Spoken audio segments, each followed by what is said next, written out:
I'm Norman Hyde. I'm here today to talk to you about IKON shock absorbers. This is the basic 7610 unit, which has a great heritage. It's been made for many years. I've seen it back in the 1970s sorting out handling problems on big Kawasaki's. These shock absorber units have, as you can see, a rising rate spring, closed coils at this end, which means, of course, that for full bump you run a much lower preload. That means that on our poor condition roads you will follow the contours much better. You won't get a bad back riding with these units.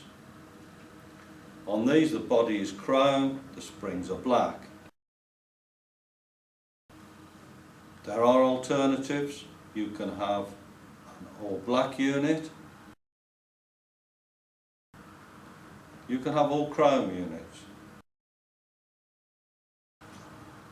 If you're keen on saving weight or for competition use, you can use the 7614 series that keeps the same type of spring, but with an infinite adjustment with a very fine thread, like all top of the range shock absorbers. Still has the adjustable damping. Now, I'd just like to show you how the adjustable rebound damping works. You may be able to see here, this is set at number 1.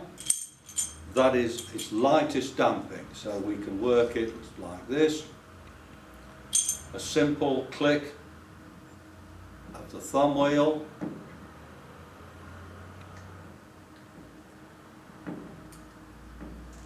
And if we go round to number 4, where we are here, it is much harder, right?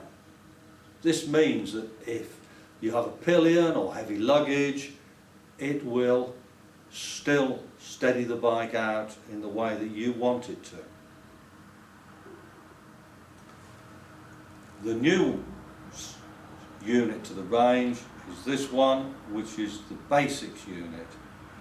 If rather than making your own settings you prefer us to do it for you, this still has a rising rate spring with the 3-position preload. It does not have the adjustable damping.